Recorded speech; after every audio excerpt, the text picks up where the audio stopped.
go live button was, but I think we're up and running. If you can hear me, can you drop a comment below just to make sure it's actually working?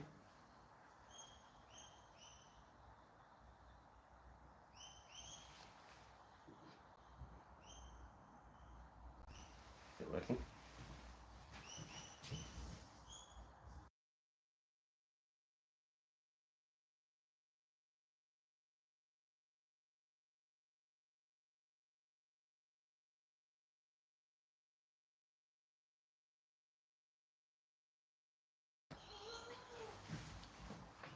Hey guys, sorry about that. Bit of technical difficulty. Can you hear me? Can you make that out?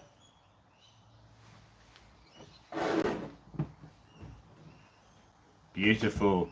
All right. Sorry about the late start there. I scheduled it, but the camera didn't start rolling. So give me just a second. I'll let another 1 or 2 people rock up, and yeah, we'll see how we go.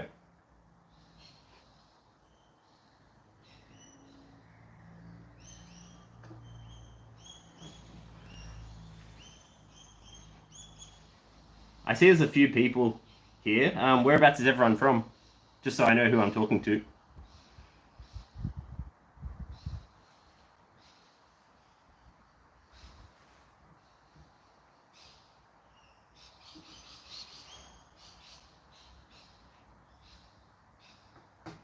Sydney, nice one.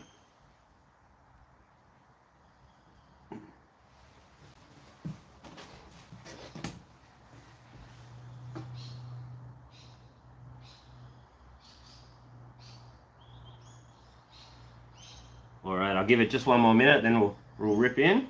Oh, Moscow, fair enough. Long way away from here. What is the weather currently like in Moscow? Over here at the moment, it is bitterly cold. It's about 10 degrees, well, comparatively bitter cold. I know Moscow gets freezing, but we're at about 10 degrees and drizzly rain all morning.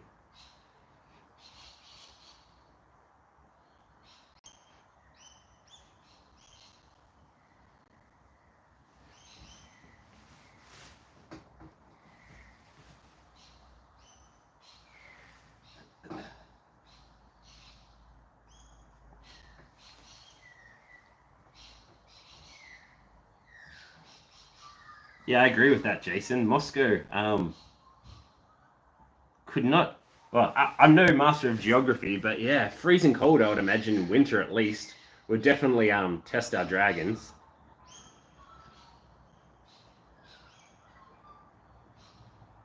Okay, interesting. And what's the low in the middle of winter in Moscow?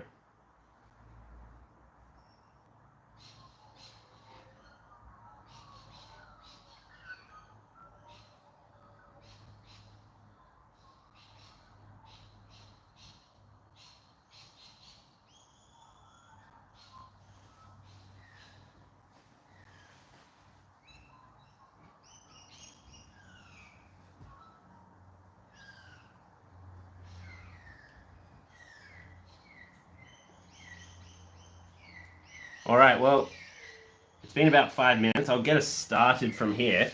I don't have. Oh wait, there we go. What's it say? Oh no, starts going out from 15. Great. All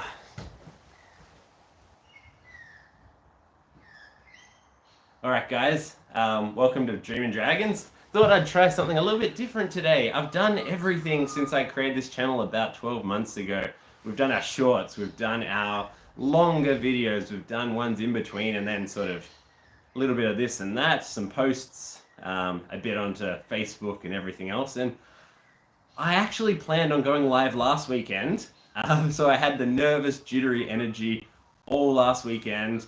Went to click the schedule button. Turns out the first time you go live, you've actually got to wait 24 hours to be validated to allow you to do it. So last weekend, all the nervous energy, backwards and forwards to the bathroom with the nervous wheeze, and it was all for nothing. And then I was like, no, I must do this. I must do a live after pumping myself up all last weekend.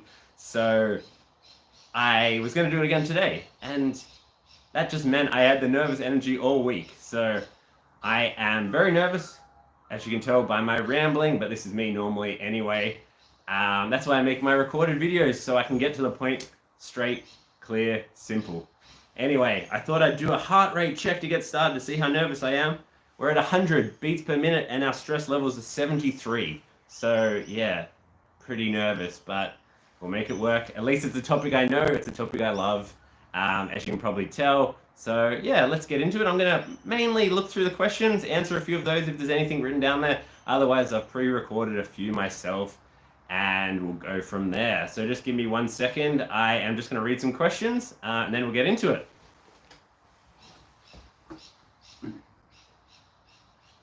Yeah, right. So negative 30 degrees in Moscow. That sounds freezing. Hello, Grant. How are we? Negative 30. And do you grow dragons in Moscow, or you've just loved them, or you've grown them somewhere else? I'm fascinated about this. I feel like we could almost make this a little section on growing dragons in Moscow. Very interesting. Hello, Joe. Hello, Prince. And Jason, hello. I'll start up at the top. So yeah, growing them in negative 30 degrees, that sounds intense. I don't think I would want to live in negative 30 degrees. I could only imagine how dragons would freak out with that too. Cheers, Jason. Thanks for the love. Grant, this is your best live stream ever. I would agree. Yes, 100%. Have I come across the purple megalanthus? I don't have the purple megalanthus. I've been offered it by a few people, but I have a few other small varieties, like your pink panther, your sugar dragon, a few others. So I'm really trying to just have a huge assortment of dragons. I don't want lots of small ones. I've only got this small amount of space, as you can see just here. There's only so many dragons that you can fit on a deck. It's quite a good deck, but you can only fit so much here. This is my allocated space, so I'm trying to get a good mix of some of the larger fruit, some small sweet stuff, and then everything in between. But at the same time, I just want a large assortment. But I do have a few friends that I've met through growing dragon fruit actually, and they grow it, and they actually rate it quite highly. So if you don't have it, from what I've heard, it's actually pretty good.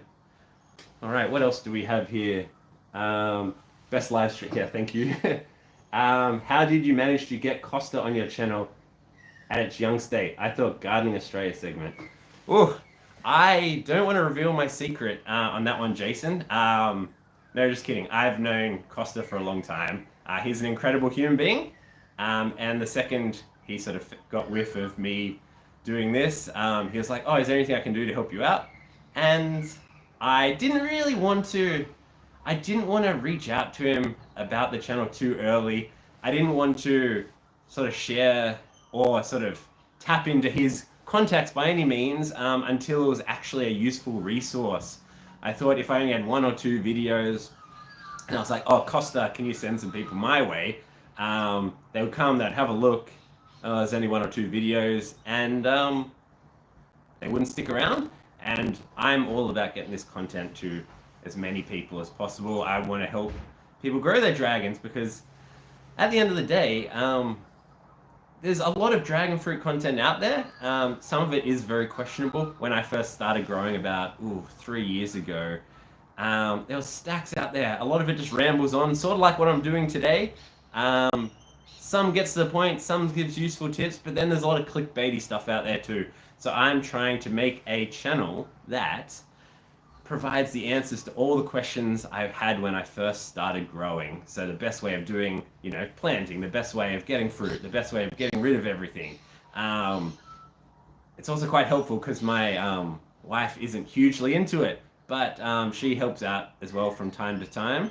And pretty much whenever she asks me a question like, oh, how do I do this or how do I go about doing that, jot it down and there's a video for down the track. All right, what other questions do we have here? Purple megalanthus is almost impossible to find, not in Australia. Okay, fair enough. I can't comment on that, not being from anywhere else but Australia, but I have seen a few people like rare dragon fruit. Paul, I think he's got it over in, I think he's in California possibly. So there's a few people out there with it. But yeah, just check all the socials. Just started in December 2023. First winter passed okay. I bring them inside when frost shows up. In the warm part of the year, they grow in polycarbonate greenhouse. Awesome. That is really interesting. I never in my life would have pictured growing dragon fruit in Moscow. But there you go. I have learned something from today. So excellent. I'm excited. That's cool. What's that question from Grant? What is my favorite variety and why? Ooh, that's a good one. I've tried quite a few. Not all of mine have fruited yet. But I'd probably say I'd toss up between Connie Meyer and Pink Panther. They're both really small, which is, a little annoying, but I don't know, they've just got something about it. The freshness, the cleanness, and the taste. My wife's favorite is Pink Panther. Yeah, she absolutely downs all of those. But yeah, Connie Meyer, I'd probably say would be my favorite at the moment. I've not tried everything. And I've got Connie G, which I think is a hybrid of that, which I'll be growing out this year, hopeful for a fruit next year. I heard good things about that, so hopefully that's got a similar sort of flavor to the Connie Meyer. All right, what else do we have here?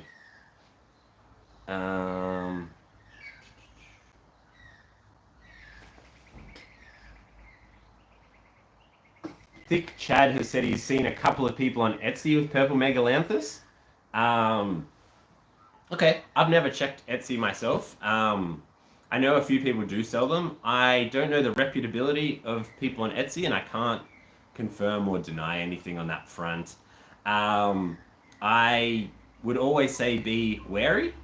Ensure you are buying from someone who's reputable. I personally have grown some stuff, and they haven't turned out what they were bought as. I remember I bought a variety that was supposed to be Hannah.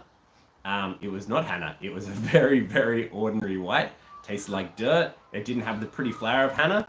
Another variety was meant to be, what was it meant to be? I think it was meant to be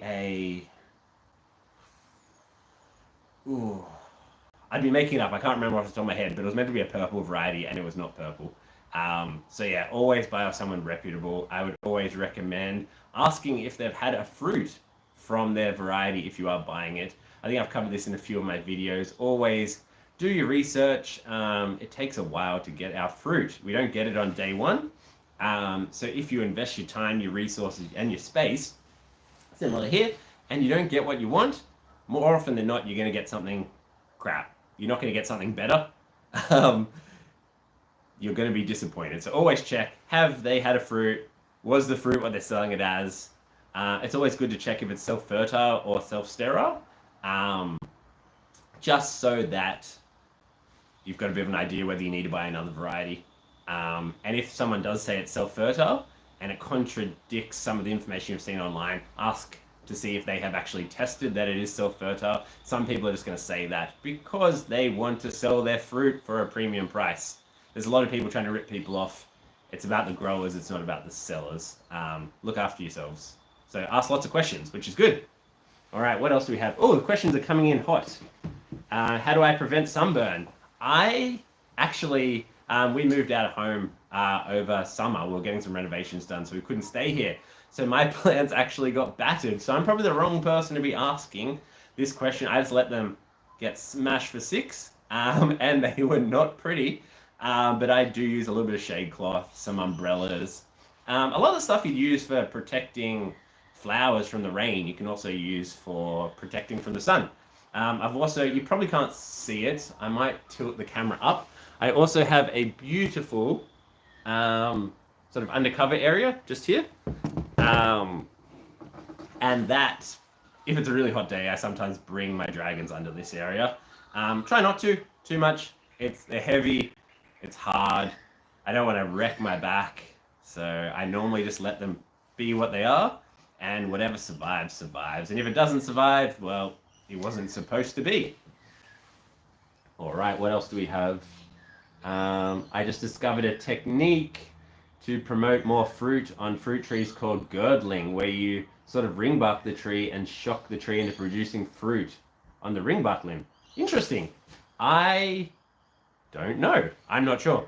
I do know when it comes to, spring or summer, if you are wanting to get some fruit, and you seem to just getting new branch and new branch and new branch, tipping the ends of the branch, so knocking the edge off the last little bit, or even just knocking a little bit of a spike off it can stress the plant and you can induce fruit. Not necessarily always. It does have to have a bit of mass to it, but yeah, that's interesting. I'll go back and read the comments after this, and I will do a bit of research and suss it out. For disease prevention, what do you use to sterilize your equipment when taking cuttings? I use isopropyl alcohol, but I don't know if it actually kills cactus virus cross if it's present. Yes, Sandus Yum. Sorry, I'm not incredible at pronouncing these names. I use the same thing. I don't get much trouble. I don't know if it completely kills it, but I don't seem to have too much trouble. It seems to work quite well. I get mine from the local hardware shop, and yeah, seems to do the trick. I've got a video coming out, I think it's in a couple of weeks' time, about taking cuttings when it's wet and damp. So keep your eyes out for that. And I would just say, if you do want to minimize the risk of infection, whether it be to your mother plant or your cutting, always do it on a nice dry day, clean the cutters, and yeah, make sure it's not sort of too moist or damp around. Prince, agree, Etsy's hit and miss, and maybe not even the quality of variety you hope for. I got an amazing Ohana Express cutting that just rooted from there, along with a great Pelora cutting. Awesome. No, that's really good. It's great when it comes out positive. As I said, it's, a long journey. If it was something simple like, I don't know, buying, a drink, and you're like, yeah, someone recommends this drink, and you take a sip, and it's not so good, that's a shame, but it only, cost $1 or $2, and it wasted 10 minutes of your time. These guys take a hell of a lot longer, and it's much more disappointment when you invest your time and your love. Mostly the love. I don't care so much about the time, but just going out and checking them every day, wandering around, patching them up when they need to. If it comes out no good, it's really disappointing. Or if it's not so much it's not good, it's just not what I asked for or what I bought. That's when it's really disappointing. I've been growing dragon fruit in about a year now. My plant has finally reached the top of the trellis. I've just chopped the top of the plant. How long would it take sub branches to grow? It's real brie. Interesting question. It really depends the variety, depends the time of year, and I guess it depends the soil and just the general weather. We're going into winter at the moment here, so I covered a video on it a few weeks ago actually, about growing over the top or topping. This time of year here, where it's cold, we're at about 10 degrees Celsius, nights down to about 1 or 0. If you chop the top, you're really not going to see much growth at all. It's really, really, really slow. And because it is so slow, you're getting tiny little sort of noodle growth to start with. And that noodle growth is getting hit by like the evening dew and any rain and drizzle that we get. And I find more often than not, it rusts up, which is terribly, terribly annoying, because then you've got these ratty, smashed up, just vulnerable new growth, and if they get sort of too rotted and you don't pick up on it early, it can spread to the main branch, that vertical component, which then, that's our sort of spine of the plant. And if the spine gets injured, that's when it's all kinds of drama. So in winter, I always, as I said, always cover it, do a grow over technique. In summer, sometimes you can get, a week or so after you cut the top off, you've got some new growth popping out, which is, really good. And then you can start getting those branches firing, which is excellent. Is that all your dragon fruit plants behind you? Jason, yes, this actually is, and this is one of my questions I was going to cover. These are all my plants. There's not that many, and they are a bit of a mess. I've got a few growing on the wall just around the corner here. I'm not sure how good my camera and everything is. There's a few on the wall. I've actually done a big cull. There was a lot more probably 2 or 3 months ago, but there was a few that were okay. They weren't anything too special, and I've got a few new cuttings. They're sort of behind me on the ground. The camera's probably not going to pick it up, and I've got 100 sort of behind the camera over here too. I've got a lot of new stuff, and unfortunately, as I said, this is my only space to grow dragons, so when I want more or new, I've got that delicate little balance of which ones are the ones I want to keep, which ones are the ones that are going to have to make way for it. Unfortunately, I can't just chuck 10. Well, I could, but it's not going to end well. Chuck 10 varieties in each pot. It might be good for about 12 months. I might get one fruit, then the pots are going to get root bound as anything, and I'm going to lose them all. So it's always that little delicate balancing act. I have met some incredible people through growing dragon fruit as well. And some of them have a lot more space and a lot more varieties than I do. And we often share. So if they've got an awesome fruit, I'll give them one of mine, and vice versa. So yeah, I do get to try a few other things, but yeah, mine's a lot more. How do I put it? I've got to be very selective and very cautious. So even more so when something is disappointing, it's even worse because it's taken a precious spot in my little garden. What else do we have? Can you repot or transplant in winter? South Australia here. Love the channel. Thank you, JB. I try not to touch them too much in winter. The roots are a little bit slow. The ground, if it rains, it stays in pots at least anyway. It stays wet for a few days. When you break up those roots, you can get little micro tears and things like that. And, ooh, the sun's out. Bit glary. Yeah, so I try not to do too much in winter. There's quite a few of my pots that are needing some TLC. The soil was sort of pre before I did a bit of research into it. So it's some of the more generic potting mixes, and they're really not great, not too healthy. I'm kind of just trying to hold everything over until spring comes around. But yeah, I try not to do too much during winter. If something isn't looking great, I'm not just going to let it die.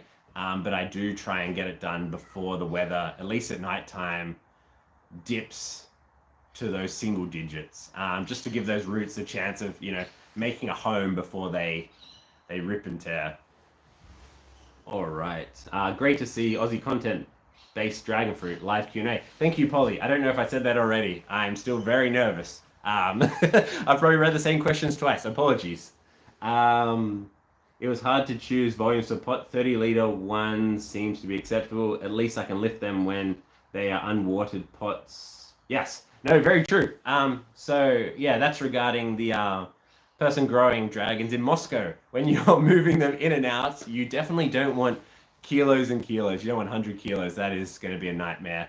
So yeah, small is definitely better on that front. But again, just being cautious of getting them root bound. But you can hack back the roots and things like that, but that's a whole different thing. You don't really want to be too aggressive with that if you don't have to.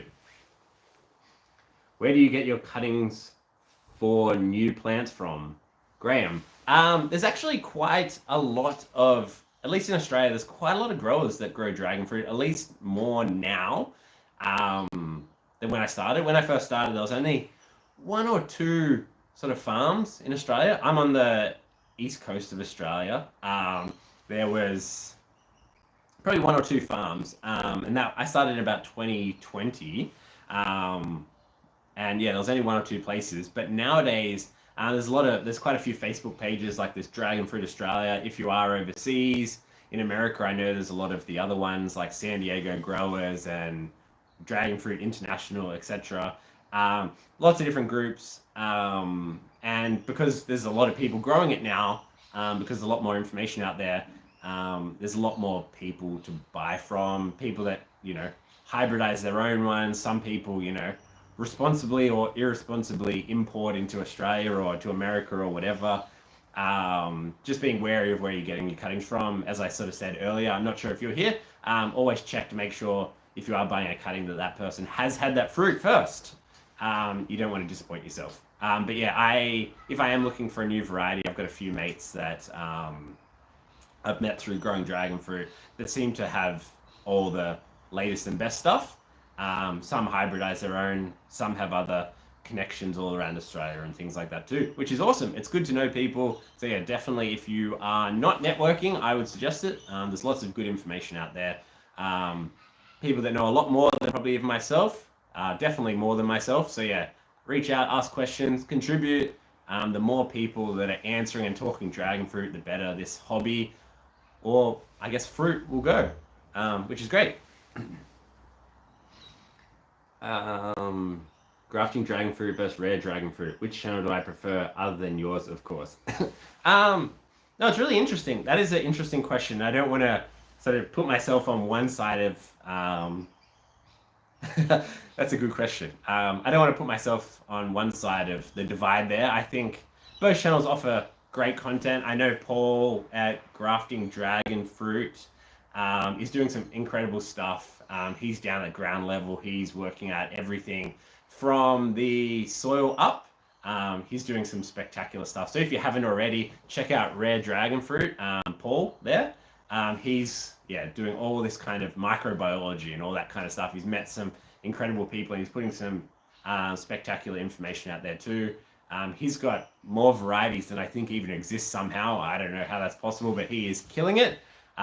So yeah, definitely check his out. But at the same time, Grafting Dragon Fruit, they're not doing as much now. They used to post videos very frequently, but I know Richard's got kids and stuff now, which I can attest takes all your time. I've got 2 now, and that is exhausting.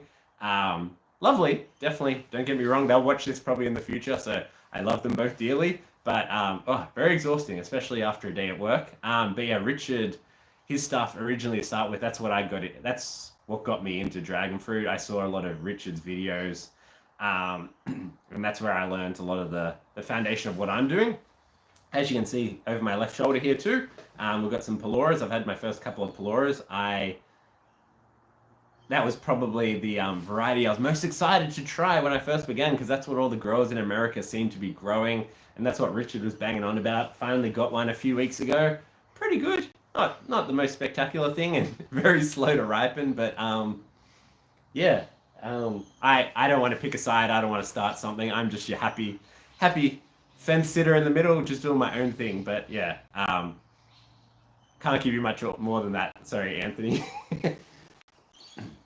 Jason, sorry, not Anthony. Jason Anthony. Mid-90s here in South Carolina. My plants seem to be doing really well since it's hot here. Of course, with a developing canopy, is it possible to get fruit this season? I would say yes. If they're already starting to branch out over the top, I'd probably assume your summer has maybe 2.5 months to go. If you are desperate for fruit, I would probably keep the main branches over the top of your canopy to a minimum. The less you have, the more sort of power is going through that one. So if you have like 1 or 2, they're going to speed up a lot quicker than if you have 4 or 5 or something like that. It's just mere focusing that energy over less branches. Same as you probably can't see it just behind me. I'll move my head, but I've got one variety that's I've grown just a single one up and over the canopy, and by growing one, it's diverting that energy just through one, so you're getting a lot quicker growth. I soak my roots in aerated compost tea for a few hours to fully hydrate when I transplant. Interesting. That's interesting, Prince. I haven't done a lot of research or done much in the way of compost tea. I tried a worm farm a while ago, but yeah, it just wasn't really for me. It took a lot of time and effort. Not sure if it works, not sure if it doesn't, but if it's working for you, definitely keep doing it. Paul has such a great depth of knowledge and understanding and so many tips and varieties. 100%. I would agree. Paul is doing great stuff at the moment and seems to be having done it for a long time. I think I went on his page the other week and he had something like 400 videos or something crazy, which is just spectacular. I've been doing this for about a year and I'm trying to get a video once a week. And I'm at like 50 or 60, and like it's pretty hard putting it all together. He's got 400. Spectacular. That alone is huge, let alone the high quality and research and going around meeting different people. He's been sort of all across America meeting different people as well. Very good. I would recommend Paul's stuff. So what do you do for a living? I am actually a physiotherapist in Australia. I think in America that's called a physical therapist. But yeah, I'm a physiotherapist by trade, dragon fruit, and sport enthusiast of an evening. is there a correlation between baldness and eating dragon fruit? Thank you, Jim Fuller. Jim is one of my mates that has found the stream. I can't confirm or deny. I would like to say the stress of having you as a friend has caused the baldness. But thank you for joining. Much love. I knew someone would track it down. All right, how are we going for time? It's nearly been about half an hour. We'll give it, well, any more questions? We'll give 1 or 2 more questions and we'll wrap it up.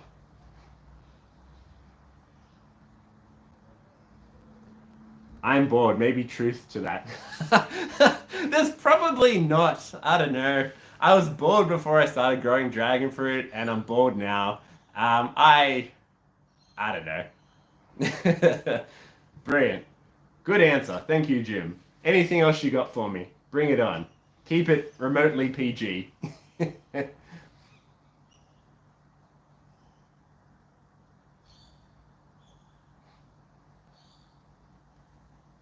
No, very good. Thank you, guys. I think that's probably about all we've got for today. If you have enjoyed the video, drop a thumbs up. If you haven't subscribed and somehow you stumbled across this, feel free to subscribe. I actually feel like this has gone a little bit better than it did in my head. I was, very, very nervous leading up to this. So thank you all for joining. It's been fun. If there's... Oh, very unique. All the way from Egypt. Very good. Egypt. What is the temperature currently in Egypt? Sorry, we'll go on another tangent before we wrap this up. I'm fascinated. Love your videos. Great first live stream. Thank you, Thick Chad. You reckon there'll ever be a hybrid that fruits all year round? Jason, that would be brilliant. I think if someone could invent something like that, it would sell like hotcakes. I would be the first to get it. But yeah. If you find one, let me know. I have a spot just behind me on my left shoulder for just that. 40 degrees Celsius max these days. Interesting. Fair enough.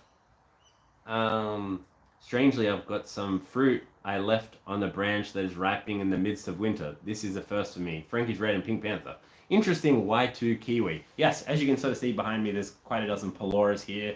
There's a Pink Panther well at the back as well. This time of year, though, unfortunately, fruit that are still on the vine, besides the yellow ones just here, take a lot longer to ripen. They don't taste as sweet, and they're usually pretty bland. I normally knock them off the vine. Besides the yellow ones, Frankie's Red, I think, is Megalanthus variety too, so that one usually takes a bit longer, so keep that one. But yeah, Pink Panther and anything else around this time of year isn't going to be as good. Probably disappointing. I wouldn't base your review and whether you keep something based on a winter fruit, but yeah. If it's great, excellent. If it's not, next year. Being great, mate. Thank you, Grant. It's summertime. Very good. Oh, that's in Egypt. Yeah, right. What's it get to in winter in Egypt? Hetem. Very interesting. I really want to ask a question, but I think it will take a lot of time for me to formulate it correctly. That's okay. I have a Facebook page as well. If you do have questions, feel free to send me a message or comment. If you comment on this video, I can check it out later and I can drop a comment reply. I think I would suggest Facebook. If you can drop it below, brilliant. If not, track me down, Dreaming Dragons on Facebook. Winter starts around November. Fair enough. All right, guys, let's wrap it up. It's been 32 minutes. Thank you very much for joining. More people turned up than I expected. I was very nervous. I was like, if one person turns up and it's my mum, this is going to be very embarrassing, but we've got a couple. It's brilliant. I very much appreciate it. Thank you all for the love. Thank you all for the questions. If there's no questions, it wasn't going to go for very long, but yeah, we've gone for about 33 minutes, and I don't know. We probably could keep going longer, but we won't. We'll let you all get back to your day. It's Sunday lunchtime here. The footy starts in about an hour or two, so going to get into that. Got to do the weekly shop. But yeah, thank you very much for coming along, and yeah, have a good rest of the day, or rest of the weekend, wherever you are based in the world. Thank you, and much love.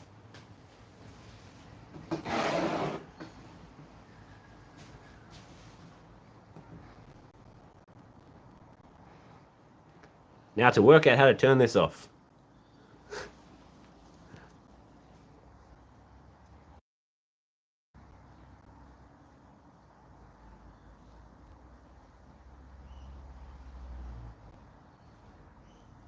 Thanks, guys.